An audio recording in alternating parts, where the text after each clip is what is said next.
Yeah, so he's part of this wide receiver core that who knows? I don't know. Jack Cohn, from a passing standpoint, seems to be not a great separation from Ian Book. I don't think he's quite as mobile and will make the plays that Ian Book did with his legs. But I know Notre Dame fans. I know yourself. I know just in general, based on the recruiting, that they're looking to open up this offense to some degree and show off some of these guys on the outside.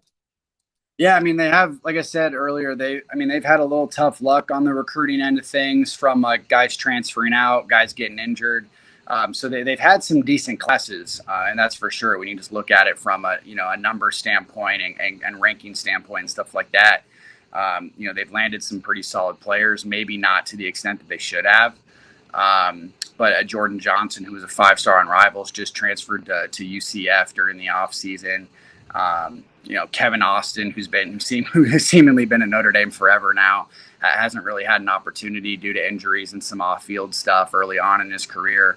So, like I said, Kevin Austin is a guy that's still on the roster. He's going to be a senior this year, coming off of another injury-filled season. So hopefully he's a guy that can step up. He certainly has the ability to do it. I mean, he was a top 100 guy coming out and had offers from pretty much everyone.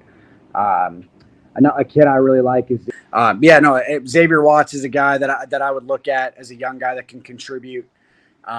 But in reality, I mean, their passing attack is going to be through Michael Mayer.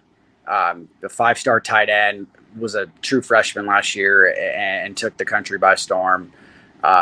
Probably going to be a top 15, top 20 pick in the draft when he's draft eligible. So he's definitely the guy to look out for in the passing game. But they definitely need to get some deep threats. I mean, Braden Lenzy actually is another kid a few years back, made his mark at Notre Dame in a limited role, but they did some reverses with them. They would just kind of chuck it up and see if he can go catch it.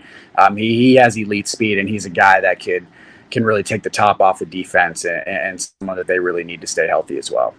Going back to Mayer, is he just pretty much in the typical mold of your great Notre Dame tight ends, or is there anything different about him?